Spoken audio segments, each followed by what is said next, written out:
Welcome to the After the Show Movie Podcast, brought to you by your hosts, Ace Scully and Sid Talk. We're addicted to movies. Are you?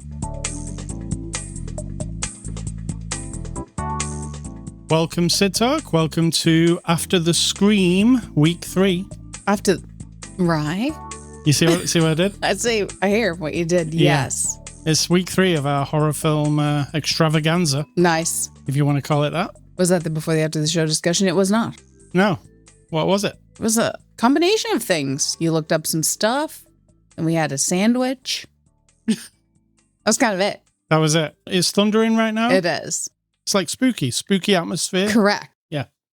All right, let's get on to this show then, seeing as you've got nothing else to say. I got nothing else to do. Let's just do it. All right. It is Saturday, October the 18th. This is After the Show, your weekly movie review podcast. And on episode 913, we're looking at the movie Him. It's a 2025 release, out now on streaming, rated R. Its runtime is 1 hour and 36 minutes, and it's from our friends at Universal who sent us a copy for review. Sid Talk, can you give us the synopsis of the movie Him? First, you make me want to take a breath. I think you did that. That was a lot, yeah. That was a lot. Synopsis of Him is the it's the illusion of the price of success, but it isn't that. All right. Do you want me to give you the real? Sure, yeah. The one sure. that explains it better. Yes. Okay. A young athlete descends into a world of terror when he's invited to train with a legendary champion whose charisma curdles into something darker. Yeah, that's better. That's much better. That's like wordy even. All right. The movie Him. It is directed by Justin Tippin, but it is produced by Jordan Peele, which might tell you something about it. Sid Talk, what did you think? I don't know if it tells you anything about it except maybe intensity. That's That's what I'm thinking. Yeah, attention to detail. I really loved it. Oh, I really loved it. I was like I am not intentionally, but I often have this like, oh, I get it. I get what you're trying to tell me, yeah. Either it's a mystery that's easily solved or... Should we say spoilers? Yes, there'll be spoilers. Or a message that's trying to get, conveyed. Well, I wasn't clear on the message. I'm still not. I won't presume to know. Right. But I was kind of like, is this about... Okay, so we start with It's about a lot of things. Let's start with that. So you start with some imagery of potential sort of spiritual intervention in this young man becoming a successful pro football player. By spiritual intervention, I mean, it's alluded to that there's some satanic or devilish or some other dark power. Right? Yeah. I'm not saying devil as in the Christian devil. I mean, there's some dark power at work at his very beginnings of being in love with football and the obsession his family has. And then as he comes along, we get actual images of creepy shit. Yes. As he then steps closer to this, like the fame and fortune and the pressure of it all. So then you have to think, oh, okay, is this all because he gets a really bad head injury? So then my thinking is, okay, is this all fabricated in his mind?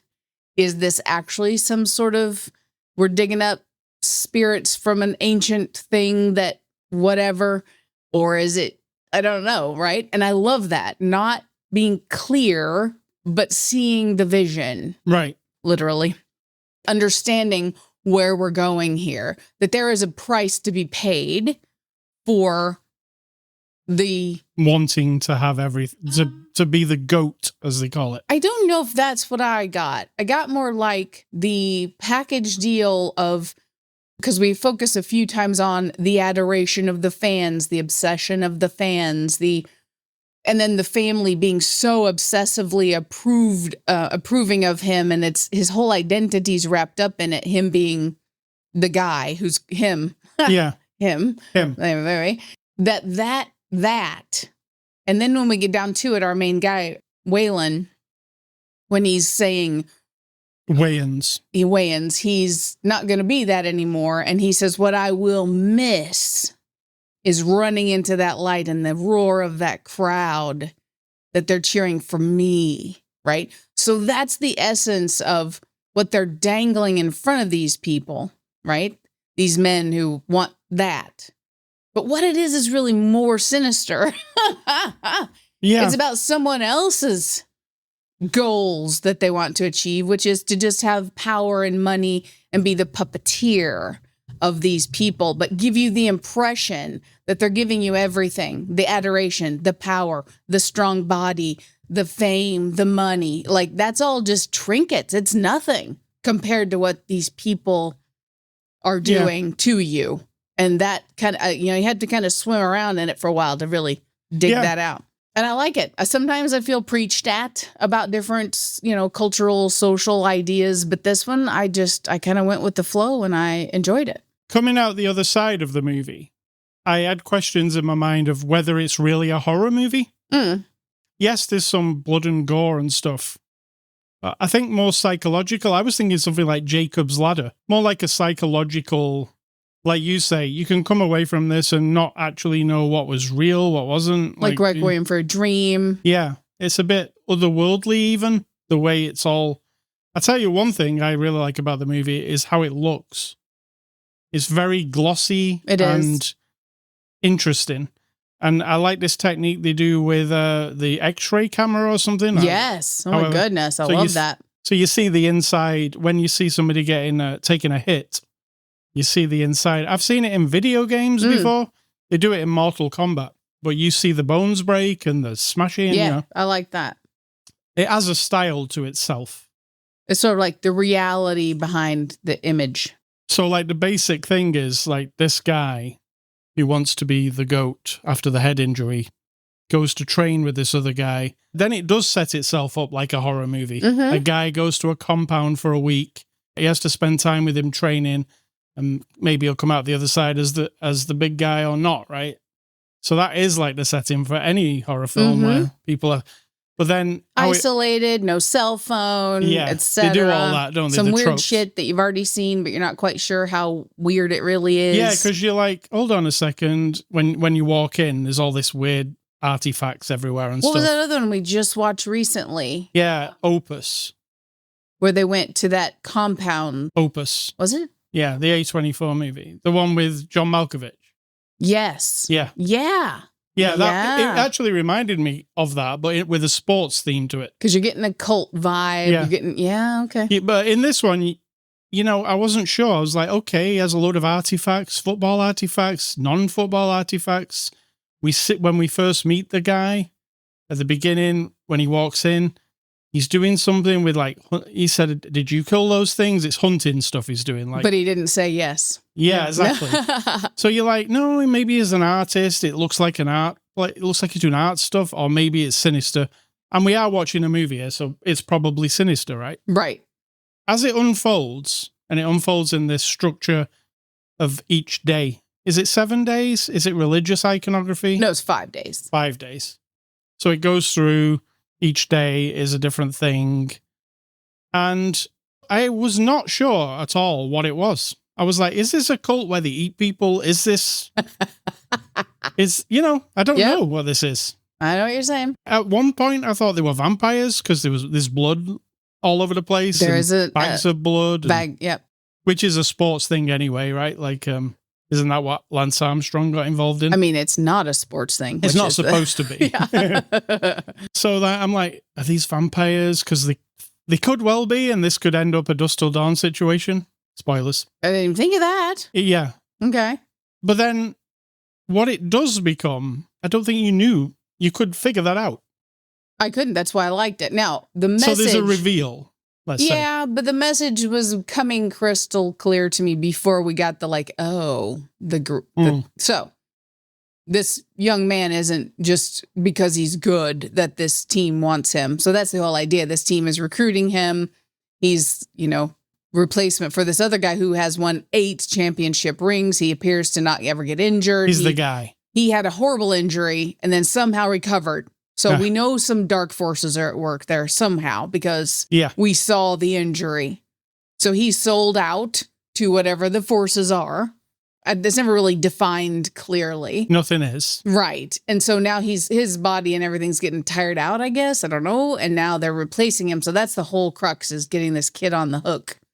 And I disagree that he really wanted it, because he even says before his dad died, he said, I don't want to play football anymore. Yeah, he did. Yeah, you're right. So he was always I kept hoping, well, is he going to fall for it? In the end, is he going to be the guy who like in Ozark, spoiler, like to turn to the dark side with everybody else? Or is he going to be the hero-ish? Is there a hero? I don't know.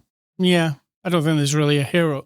And it also talks a lot about things like modern day sports, how they can suck everything from you, how they want everything from you. They want you to be a celebrity, a personality, a amazing sports person, everything. You've got to be everything to everybody. Yeah. And this touches on all of that. Plus, it also touches on a real life story, which you should go and look into. I won't explain it to you. Okay. But Marlon Wayans' character explains it to you in this movie, actually. But go and look into that once you've heard him say it. And what he's saying is actually a true story. When he was saying it, I was like, this story sounds too good to be true, what he's saying. So they must have made this up. You mean too tragic to be true? Yeah. I mean, it's such an interesting story. I'm like, please tell me more about this. Yeah. And then when I went and looked it up, it's a whole real thing. So it's political a little bit, right? I felt like it was the ending, let's say, it was anti-NFL or sports organization in general. I would say just watch it and come up with your own. Yeah, I think you could go either way, but I think there's a lot going on. I think absolutely. See, one of the things I think I don't like about it is it was saying a lot, but then also saying not much at all. Like it was a bit too thin with everything. Like there was a thing. There was always a thing that they was trying to say, but it never really elaborated on any one thing. Oh, okay. I disagree, but I kind of see what you're saying. Yeah. Because is it about fame and fortune? Is it about greed? Is it about that lust that you have to abandon your morals and ethics just for that roar of the crowd or for the championship ring? Or is it the greed of the people who own the system, who run the system? Which it also touches on. Yeah, uses you as the puppet and dangles all the shit in front of you. But in fact, it is about bringing that system down. To me, that was the actual pointy tip, is that until you bring down the system that may look like it wants you to succeed, you are nothing in that system. And I don't think it's just about football or sports. It's about everything. So every industry, every job you'll ever have, if you're, a manager of a fast food chain, the corporation doesn't give a shit about your success, but they will dangle things in front of you like, hey, if your store is the cleanest one this month, you're going to get $1,000 bonus. If your store makes the most money this year, you're going to get a $50,000 bonus. You'll be able to buy that house, won't you? When in fact, they don't give a shit about your house or about you feeling good about doing a good job. They are just doing their bottom line. Carrot on a stick. Yeah. They've got their own little group of people where they pat each other on the shoulder and go, hey, how much did your fast food chain make? Hey, how much did your football team make? Those are the puppeteers. And it did draw like a comparison to the ancient gladiators in the arena. Yeah. Which is also like, hey, they're looking after you and you're gladiators, but hold on, they're sending you out to be killed. Exactly. For their entertainment and their profit. Right. Which is very... Yeah.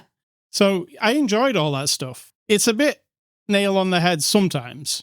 Sometimes, but I don't feel like I care about that anymore. I don't mind it because it's done with a style that I like. Yeah, I did like its style. Yeah. Did you like it? Did you like the music and the... Yeah. Some of it's almost cut together like a pop video or an NFL Sunday promotional reel. I felt more like we're leaning on the social networking, TikTok-y fast form occasionally. Music, fast action. The cutting, and there are times when it just felt like that. But again, using those tools to distract and entertain people. Is part of the system. That's part of that system, right? This movie's... Yes, taking style and turning it into dangling that carrot in front of us so we like the movie more. Yeah. So let's get on to the cast. Marlon Wayans plays Isaiah. Now, I only know him from and I've not watched these movies myself, unfortunately. Or fortunately, I don't know. Don't be rude. The scary movies. You might love them. Well, I like Airplane and stuff, and they're probably the same thing, right? They are exactly the same thing. Yeah, well, I haven't watched any of the Wayans brothers stuff. I don't really know anything they've done. I just know they're comedians. And I've never seen... You like all that spoofy shit, like that... I do, but I've never given them a go. Perhaps I'll be the biggest fan. Maybe. But he does a serious turn in this. It's like Adam Sandler in Punch Drunk Love or something. And he's really good. The opposite of what he is. He is really good. He's Intense really good. as hell, right? Absolutely. The speeches he gives, which he gives a few, they're intense and interesting. I was like, yeah, I want to hear him say more stuff rather than, you know. Yeah, because he gets really, like, he's dangerous, and then he goes, boop, with his finger on his cheek, you know, like, and then he was sitting there at that one time when he said, I'm a little intense. Yeah. Banging his head with the ball. I'm a little intense. And doing the thing with the gun in his mouth. Yep. Yeah. Because he's spent, isn't he? At this point, he has spent every ounce of himself to be a part of this system that doesn't give a shit about him. And now he's going to lose it all because it's time. And when you know what the system is, once it's revealed, you will be like, oh yeah, I understand the character even more now. Yeah. We've got Tyreek Withers as Cam. He's our up-and-comer. Fantastic. You like him? Oh, yeah. Fantastic. He had to do a lot of stuff. It was very visceral, I would say, his role. Physically intense. Yeah. Well, you know, this is just out of a question about NFL stuff. Yeah, I know you're the wrong person to ask. I am absolutely the wrong person. But you know those like Nike vests they were wearing with like bubbles on them? What are those? I think just weighted vests. Is it weighted or is it like ice or something? No, I don't know what you put in them, but that's a thing now is the weighted vest. Because I was like, is this just a cool looking thing for this movie or are these things that they wear? Like, and then I was like, well, it's Nike. It's like, it must be a thing, you know? It's basically like a weighted vest. Got rubber nodules all over it. Yeah, I mean, that's where the weights are. It's not just a big chunk of weight, right? So if you distribute the weight. Oh, yeah. Yeah. As far as I knew. It's interesting to look at. As it almost looks like costuming, like they did something to make it look cool in this movie. They might have. I feel like they did with Marlon Wayans' white one. It kind of made him look like an angel in some way when it looked at him from the back. Stormtrooper. Yeah, a bit like a stormtrooper. So yeah, Tyree was really good. Very good. Julia Fox plays Elsie. I'm not sure what she was supposed to represent 100%. She's like another carrot on the stick, but then somehow she's in charge of some things, maybe possibly. But that was a tough one I was kind of questioning that myself. Yeah. I mean, it's like she's a bit weird and a bit interested from the beginning. You're like, what the hell? She's talking about. But she does. See, I was wondering, should we look up all kinds of cult rituals and methodologies, like the psychology of bringing someone into a cult or into a system like this? Because I feel like we were going in stages. And then I thought, are we doing Dante's levels of hell? I started looking for that too, with the day 1, day 2 and all that.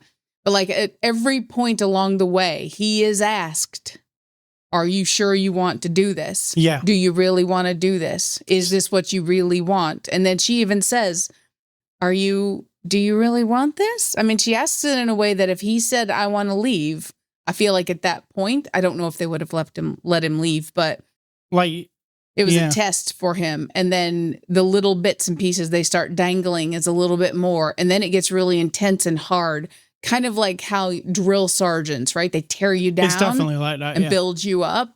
It was all that. There's lots of psychology involved, I think. Julia Fox is if you don't know who she is, by the way, she's the lady from Uncut Gems. She's the girl that Adam Sandler's having an affair with. Oh, okay. I didn't recognize her, but I knew I'd seen her. She does look quite different in this movie because I love it. It's almost a Lady Gaga turn. It's like, shut up with you and your dumb fucking eyebrows. Yeah. Her eyebrows are intense. Let's just say, I'm not judging. I'm just saying. And we've got Jim Jeffries as Marco. He's the like doctor / sports doctor. What did you think of him? I kind of had a hard time understanding him occasionally. I know he's New Zealand. Yes. Is that what we're talking about? And I don't mind a New Zealand accent, but there was a little mumbly stuff. But then I'm thinking, is he mumbly or is he just... He's wrecked a lot of the time. He's wrecked because he is sort of an instrument of the system to keep like they are, right? In the worlds of sports. He's the guy who, when you do have an injury and you're tired and you're sore, he gives you that shot. He gives you that supplement. He does whatever's got to be done. And he's worn out. Yeah. But he's also evil like everybody else. So you kind of have to, Yeah. I don't have any sympathy for him, but he felt like a sympathetic guy. Like, and this like compound that they're in, it's like a creepy family. They're all... Oh, yes. They're all fully in on this thing. And that's how it feels, like everybody's an extension of this family. To me, anyway. Yeah. He does mention it, doesn't he? Family, what did he say? Football, family, For God. him, it's football, family, and God. Whereas other people, and there's even whole memes and pictures and things you can buy to hang on your wall that say God, family, cooking, God, family, sports, God, family, football. That was what they were playing on there. But this guy's was football, family, God. That was his priority right there. And we've got Justin Tippin, who's the director here. He actually also co-wrote it with Skip Bronke and Zach Akers. And he's just done TV stuff, and this is his first movie. Right. So what do you think? I think it's ambitious because it's got style, and that can always be... It's very bold. It is very bold, and when you put a style on a movie, it can be tricky because it can get tiresome. Yes. It can get boring, and it can also overwhelm the story. I feel like he balanced it right. What do you think? Occasionally, this movie became tiresome. Okay. You mean visually? Visually. Okay. And sometimes boring, which is weird because there's a part early on in the movie where we're seeing training and they're playing some rap music over the top. And I felt like it went on a little bit too long. I got the point. In fact, I was saying to myself in my head, okay, they're training. I get the training. I don't need to hear this entire song. Do you know what I'm saying? I didn't get that. No, I was okay with the balance of it. Yeah. Right. So that's something that I thought of. So it must have been an issue for me. Right. Right. The way it looks, I thought it looked really perfect for what this was trying to show you. To show you like how glamification of everything and how like shiny and polished everything is. And I'm going to say it, and people are going to get pissed. I don't give a shit. You can think whatever you want, but the toxic masculinity is used as a tool. Yes. It's not glorified. It is actually, literally, the toxic masculinity that even if you are hurting someone, like your girlfriend, you don't give a shit anymore. Because if you want to be great, it doesn't matter who you hurt. Yeah. Right. To me, that's somebody's dabbling in the toxic masculinity and saying how fucked up it is. Right. So they throw that at you. And that's the thing I was saying earlier. It does address, it feels like it addresses everything. Like all at once. And then also just dabbles a little bit in every field, you know. Then at the end, I'm almost like, what's the full message? Is it the message is all of those things matter? Or none of those things matter? Yeah. So that's my issue, even though I enjoyed it. Let's get on to IMDb reviews. What do you think these people will say? Oh. This could be divisive, right? They don't know why it's got good reviews because it's the worst movie they've ever seen. I think that's going to be one of them. It depends, you know, if you think this is like, I don't know what the trailer advertised it as because I didn't see it. But if it advertised it as like a sports movie and didn't really, you might be weirded out by it. You know, if it didn't divulge its twists. I mean, could you do a trailer without showing you if you want to lie. The horror elements? If you want to, you could be a big stupid liar when it comes to promotion, sure. Sure. Yeah, it just looks like this football movie and it looks cool. And other movies have done it successfully, but I mean, you know, I don't know what the trailer is, so I don't know. These are the 1-star reviews by the people on IMDb. First guy says, absolute waste of time. Waste of time. That's a good one. That's a classic. Stupid movie. Nothing makes sense. The plot is ridiculous. Sure, it looks great and the actors are decent, but it's a waste of an hour and a half. Ways. Just because Jordan Peele is attached to it doesn't make it good, unfortunately. That's fair. That's fair. That's a It's reasonable... not finished. Oh, okay. In fact, the last line is the best line. Okay. Jim Jeffries from the movie said it best. Run. Remember when he said that to is him? In the movie. Yeah. Run. Yeah, I remember that. Yes. Well, also Doctor Who said that. Well, yes. Chris Eccleston, Doctor Who. And I think they've said it in the past, and I've seen it on old classic Doctor Who. So that might be the actual origin. Second guy says, is everyone in the movie and the ones who made the movie on drugs? It looks like a movie made by junkies, acted by junkies. There is no screenplay, no story, and no acting. It seems like they are all mentally ill people. Well, that's rude. Well, he didn't suggest he wasn't going to be rude. And the third guy says, absolute trash movie. I can't even bear to watch the movie. Horror movies get more gore and absurd. He said it that way. Okay. If you have much useless time, then spend it on another gem. It's not worth your time, my friend. You have much useless time. Spend it on another gem. Oh, okay. he also Got says, Mr. Main Actor, open your eyes before you open your mouth. Regards, me. Our opinion is so much more valuable I think than other AI people. might have wrote that one. Did you hear what I said? Yes. Our opinions are so much more valuable than other people's. I still think AI wrote that one. AI is not writing this shit. I can guarantee you that.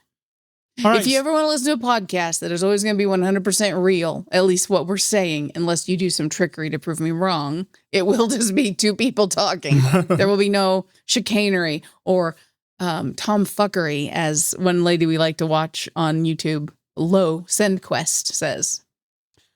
All right, extras and conclusion. We didn't see any extras, but we did give this movie a conclusion. We did. We did. I'm going to give the movie Him a 7 out of 10.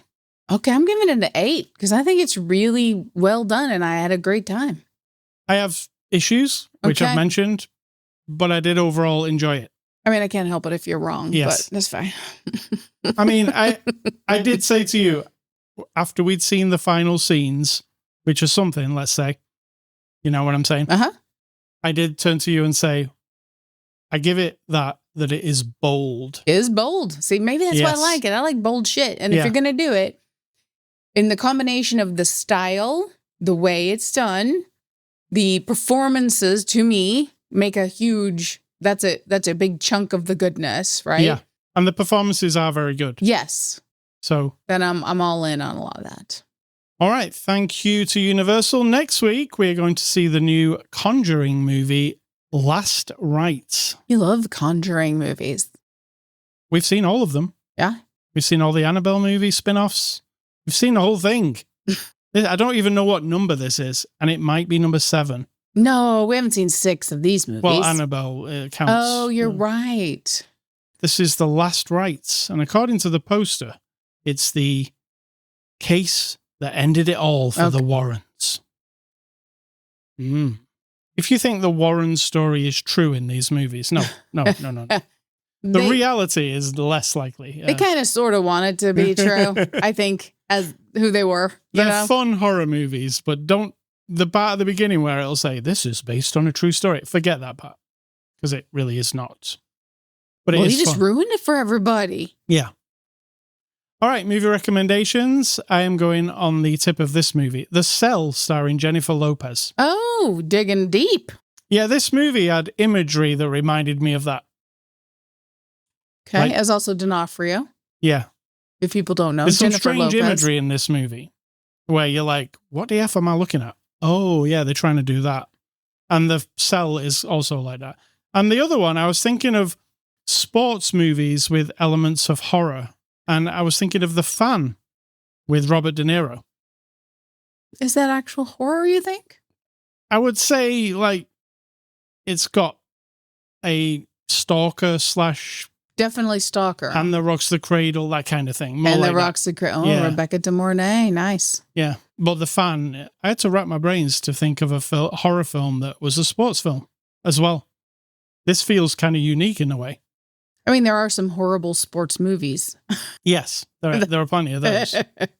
Because I'm not a sports fan, so this movie wouldn't suck me in by it being about sports. Correct. But then when it opened up and I was like, okay, I've not seen this angle. If this is a horror movie, I've not seen this angle. And I haven't. This is unique in a way. So those are mine. Mine are going back to 2008. So I'm covering all the movies of horror-ish that I have seen that from the beginning of the making of movies, which was over 100 years ago, by the way, kids, if you're looking it up. And I'm in 2008. So we have Eden Lake, which shocked us both. It's brilliant. Yeah. Pontypool, which I always forget what it is. And then I have to look it up. Radio station. And then I have to be like, oh, it's a guy radio station. And it's a twist on the zombie thing-ish. But you know what? I need to watch it again. Because even when I watched the trailer, I'm like, I know I've seen it. I definitely have it. Why have I blocked it out? Then we have Dead Girl, which was fucking creepy. Remember also Dead Girl? Good. Yeah, I do remember. Really bad. Yeah. I mean, bad and good. Challenging. Yeah. We're going to say challenging. Day of the Dead remake in 2008, which is one of your faves. Yeah, Zack Snyder. And Let the Right One In, which was I love that one. That was a fun one. Now, I watched the Swedish one, I believe, not the English version one yet. Yeah, I think the Swedish one is the one people like the best. Yeah, shock everybody. I like to read subtitles. I don't have a problem with reading subtitles. Do people have a problem? I don't know why anyone would. No, yes, of course they do, because I don't know why. Maybe they're doing other maybe they shit. can't read. No, it's not that. It's like I'm doing other stuff. Why would I want to, Yeah, I don't do any stuff when I'm watching a movie. I just watch the movie. Correct. That's the way to do it, I think. Well, we are superior. Yes. Or less superior because we can only concentrate on one thing. You're right. See, we're lesser. Yes. That's okay. Dinosaurs. I can take it. All right, A-Scully stuff. I've been playing a new game this week called Battlefield 6. It's the 6th installment of Battlefield. Is it? Yes. I wouldn't have known. Yeah, you've seen Battlefield before. I mean, I've seen you doing something recently. It's the competitor to Call of Duty, basically. Okay. EA made Battlefield. Activision made Call of Duty. They duked it out over the years. Usually Call of Duty wins because that's the popular one. Battlefield is... What's different about Battlefield to Call of Duty is it's bigger. 64 players per team instead of 8, which is crazy. So it's like a full-on war between two sides. Tanks. It's not just people running about shooting. There's tanks. There's helicopters, fighter jets. You can take on any role. You can be a jet fighter or you can just be a medic who goes around. You don't even have to shoot a gun ever. You can just go around healing everybody up, using the bandages. And so it has lots of different roles you can play in the war. You can be the guy even who just takes ammo to people when they run out of ammo. So you don't have to be the shoot people in the head person. So Battlefield's, it's quick matches or long matches sometimes, depending on which mode you pick. And it's one side against the other, online shooting. I enjoy, personally, being the tank driver and letting the other people shoot. But I was going to say, you are not, you love your shooter games, but if you had the option to be something else, I get you. Well, my role, what I like to do is I get the tank, the other people get in the tank, the gunner and the machine gunner, and then I drive the tank and they do the shooting and I try and keep us out of trouble. You get what I'm saying? Yep. So it's really cool because there's so many roles in the game. If you want to be a helicopter pilot, you can. And you're flying a helicopter and you're way up there and the people are tiny, and you're doing your job as well. So Battlefield 6, it's out now. I've been playing it on the PC. It runs fantastically. One of the things I admired about this, it came out, it worked. The servers didn't go down. It just worked off the bat. The performance of it's amazing. It runs like 120 frames a second. It's smooth, no glitches. I was super impressed. Because, dare I say that everything we pay money for should fucking work. I don't have this I'm so grateful to you, big corporation, for making something that didn't break in 5 minutes. Because you know what? That's your only job. Yeah, exactly. That is your only function, to make a product and seriously, that works. Most games these days launch with something wrong with them. and a month later, it might all get fixed, or it might not. It might always be weirdly broken. But this game, straight off the bat, I was impressed that they must have had good beta testing. See, you've been brainwashed to be impressed. You shouldn't be impressed at all. I shouldn't, no. But I was. You should be like, you're living up to my expectations, which are high because I gave you money. I have a low barrier after all the years. They've worn you down. The system has beat you down. All right, what's for dinner, Sid Talk? That's up to you. You're cooking. Zucchini and tomato melt with fries. Yum. On sourdough bread. And it's a Hello Freshie. It's a every plate. It's an every platey. Same thing. Same company. We love our meal boxes, or you do, because you cook them and I eat them, and it's fantastic. We have a meal box almost, I would say pretty much every week we get one, right? Definitely. It's very rare we don't have one. Yeah, like I was gone for a month and then gone a couple days, so we kind of work around that, but yeah, I mean, they're good. I don't know if you've ever, I'm not promoting meal boxes, but no. If you like cooking, you have to like cooking. You have to like cooking, and once it's locked in, it'll stay good for like a week, but still your ingredients are there for you to use. They're not for you to like. And I really enjoy putting things like that together. Yes, you do. It's like a puzzle.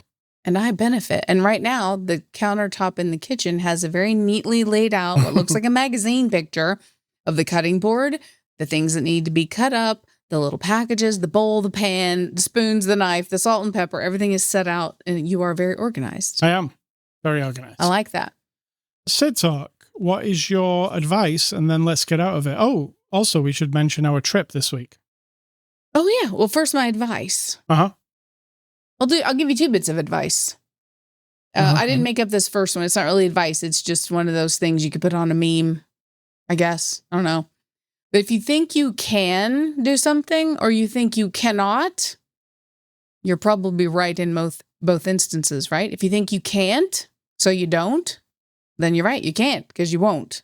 But if you think you can and then you try, you've already kind of halfway there. So that's where the trip comes in. But my other thing is, because I think this is rooted in me, and I don't know how, if it's learned or it's my brain works, but by observing the world in politics. And again, if you don't like what I say, I don't care. So there's that. But by observing our modern politics, modern as in the year 2025. If you're listening to this in 2552, well, then it's 2025 right now.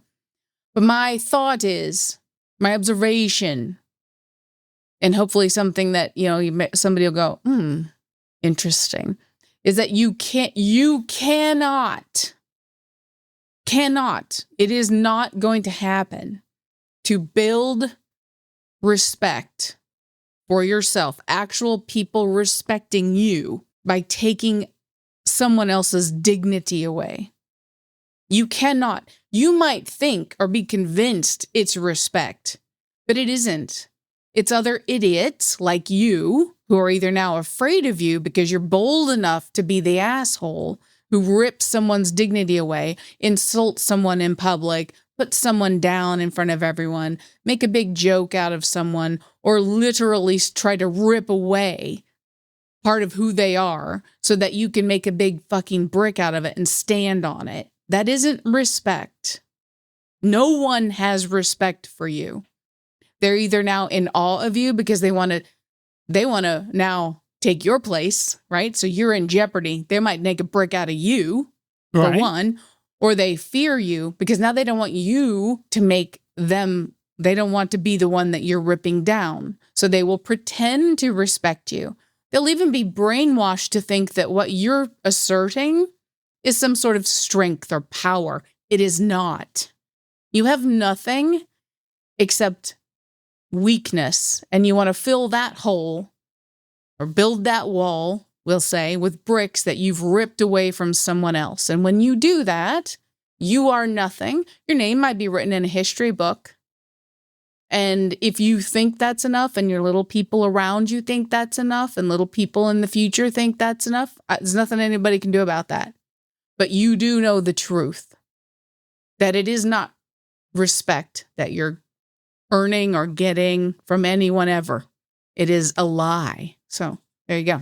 Well done. And what about our trip this week? Our trip was a year and a half in the making, because we started planning an overnight camp out, riding our bikes to a particular location, and then camping for the night, and then riding our bikes back. A 20-mile trip one way, so a 40-mile bike ride.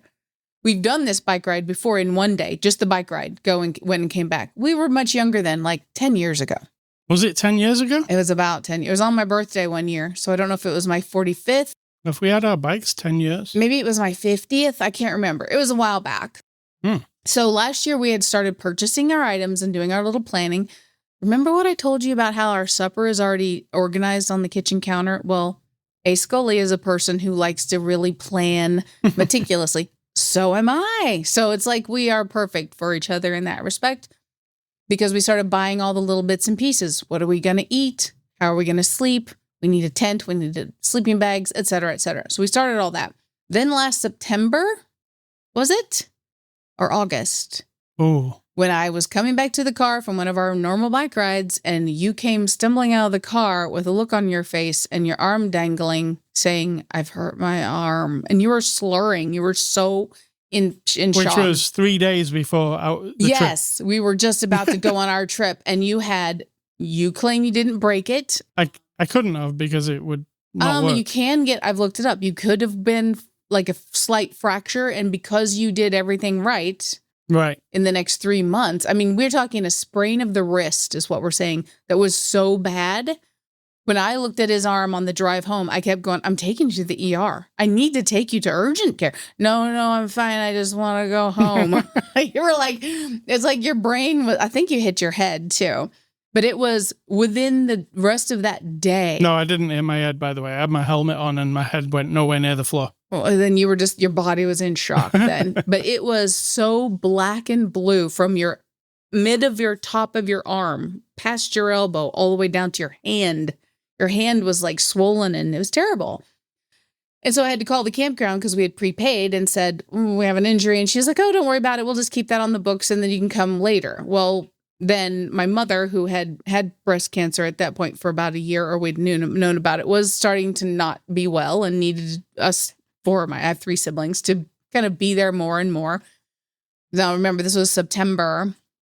And so by October, she was in hospice. In November, she passed away. So that kind of erased the fall. It wasn't a priority anymore. And then the beginning of this year, I was putting together a community cookbook for my mother's favorite cause, for us to sell, to put a roof on a museum. That's a whole other topic. So I spent 6 months of the first part of this year sort of grief counseling myself with the cookbook, and we didn't do it then.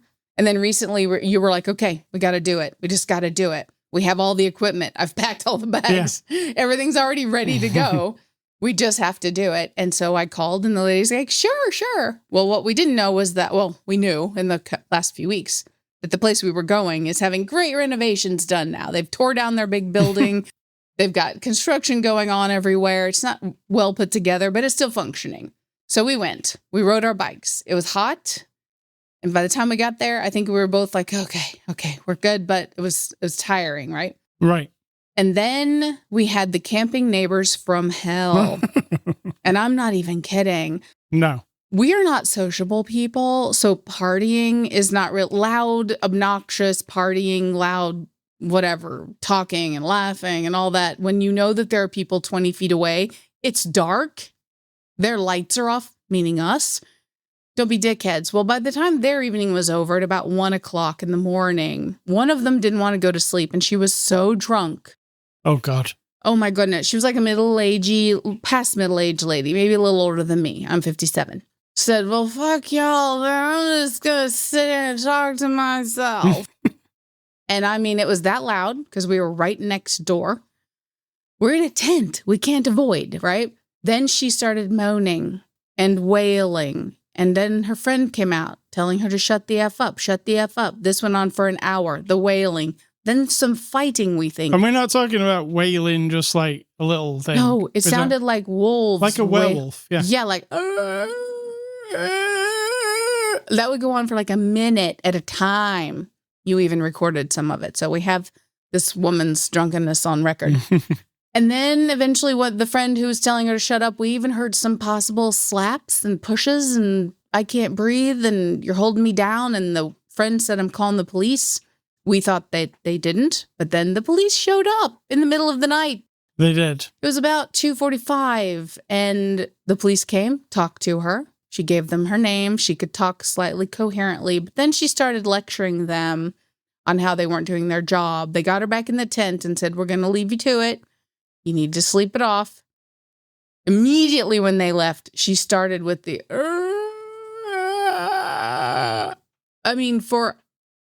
it was almost like, how do you even have, what is in you? Where's this energy coming from? Then the police came back and then she kept doing it. And then you heard, you're going to need to stand up. You're going to need to get up. You're going to have to stop. And then she starts swearing at them and telling them that they're fucking up and that she's a corrections officer and they don't know what they're doing. And all of a sudden you heard, you are under arrest. Click. Yeah. I heard the handcuffs. Anything you say again will be used against you, blah, blah, blah. Now we're going to get you to the car. All the way to the car, she's yelling. We could hear this because they walked right past our tent, yelling, screaming. You could hear she fell down a few times, I think. And then we heard, God damn it, I shit my pants. I know. We're laughing at this person's terrible, maybe the worst night of her life. We don't know. Mhm. It's terrible. It's tragic. She has issues. I get that. My father was this person. And I've told you stories about my father. Drunken in his underwear, sitting at the kitchen table, falling in the floor, potentially throwing up, laying on the floor asleep with half a can of beer and a tub of peanut butter in his hand, and talking all night about what a piece of shit he is and how he shouldn't be in this world and blah, blah, blah. So this wasn't like a shock to my system. I think you were more like, what the hell? So then when she left, you thankfully fell asleep. So that's about 3:30. I wasn't asleep yet because on top of all of this, guess what was happening to me? My leg was cramping From the so riding. bad all night that I was in tears 2 or 3 times. I couldn't hardly get my ass out of the tent to stand up. Then I'd get up and I'd be like, okay, shake it off, shake it off, shake it off. So all this time I'm having this as well. You fell asleep, thankfully. I was glad to hear your snoring for once. And then I was like, oh my God, my leg. And I'm like, I'm going to have to just go lay on that log out there and so I can stand up or get my leg in a different position. But then the friends came out of their tents. There was like a group of people where the wailing lady was. They all came out. It's 3:30 in the morning. They all start crying and talking and counseling each other and retelling the story. And the story of this woman's whole relationship with this woman and other relationships she had and how she regrets it and da-da-da. And she should have done things differently. And the funniest line of all from this woman who was very terrible to her friend was that, well, I think I was firm, but I wasn't bitchy. And I'm like, you could hear every single word. I was awake then till about 5 listening to them and trying to. Including also during this incident, there was slapping. Yes. And hand over the mouth so the person wouldn't speak. Yeah. And so there was a lot of. Yeah. Yeah. So there was a bit of, I would say violence involved. Yes. And eventually this group fell asleep, I guess. I fell asleep. Some crazy miracle. I don't believe in miracles, and then boom, I woke up. The sun was up. You were waking up. And then we got up, packed very meticulously, and then we rode home. And it was a hard ride. It was nearly 90 degrees on the way back. That 20 miles with the bags and my cramping leg. I had to stop off and get my leg straight. And then my hips started cramping. This is what happens. And if you think riding a bike's easy, well, put all the stuff onto your bike, including your tent and your sleeping bag and all your food and your camping stove. When you've got all that on your bike. I didn't find that to be that much harder. I'm a pretty hefty lady, so I'm kind of used to carrying lots of weight. I think I had more than you, though. You did, and you like to go fast. I will go the speed that my little legs will push me at the least amount of effort. And the trail we're on is an old railroad track trail. It's converted. So it's mostly flat. It's all, yeah. There's a couple of little tiny hills, like literally 20 feet high, 20 feet where you have to push it. I walked it up because I was not. I was no sleep, hardly. My leg was sore. But I was having a great time. I had no negative. See, all this sounds negative. There's no negative to me. How about you? It was very fun. It was very fun. I'm full of insect bites. You are. It and we sucks. also learned, because our campsite was right next to the Missouri River. So, and the sunset was beautiful and the Yes. sunrise was fine. But we both accepted that we don't give a shit about that at all. No. It doesn't do anything for me. In fact, we watched our favorite TV show, sat on a log, one with an earbud in each, and we just sat and watched a TV show. And ate our little backpackers pantry Yes. meals that we made. Yeah, I don't understand. There was an older couple that were in an RV, and they were sitting in lawn chairs staring at the river, and they both had a device in their hand. So it's hilarious. They did. But the sun's right in their face, and they're staring at they got the river in front of them. These people, the noisy people, they're all there, obviously, because it's a thing they do to hang around outside and drink and be in nature. And I can honestly say, even though I love gardening, I couldn't give a shit about being outside. It doesn't do anything for me. I find everything about it either boring or annoying. And so that's a lesson learned. I would go camping again. I need to be more prepared. We have to have a good place to sit. We had no comfort there at all. In the tent was kind of comfort. Laying down flat. Yeah, because we had our pads and everything. I'm talking about like just lounge. If we'd lounge, we went to bed at 7:30. We did. It was because dark. there was no place to sit. And I don't sit on the ground in the grass. And it was pitch black. It was dark. We didn't bring any chairs because heavy, because of weight. So, and the logs weren't particularly, I mean, I don't mind sitting on the log for a while to kind of hang around. But I mean, just to be able to take that 20 miles on the bike and let it flop on your body in a comfortable, even a lawn chair would have been fine. So that's for the future to sort out. Find a campground with chairs.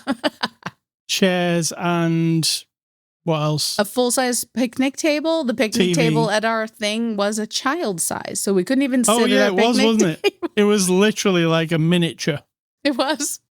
Which, and really wobbly. So if we sat on it, it was like, whoa. Yeah. I mean, it wasn't bougie, as they call it. It was not. They did have glamping tents, but I'm not convinced those are glamping. They didn't look that glampy. They looked a bit dirty. I said, I'm going to be calling this trip my cramping trip. Yeah, there you go. Cramping, not glamping. It was good, though. It was wonderful, and I will do it again next spring. Yeah, we're only just recovering, really. Yeah, second day home, and it's like, I get up, and I'm like, okay, my thighs, I need to hydrate, definitely, all this stuff. But it was pleasurable, and it was... We've never done anything like that before. It was well planned. We weren't missing anything. We were not. I don't believe of any necessity of any kind. We even had a spork to eat our food with. We took our own roll of toilet paper, but that wasn't necessary. They had porta potties, so that was... Which are an experience of their own. Yes. I don't mind a porta potty. All right, let's get out of here. That is it. That's the long story of the camping. All right, let me play some music. All right, ascully.com, Spotify, iTunes, Amazon Music, YouTube. Those are the places you can get the podcast. You can catch us on social media, Twitter, Instagram, Blue Sky, Threads. I'm ascully, she Sid Talk. Email feedback to me, ascully@ascully.com. Don't email Sid Talk. She doesn't want your email.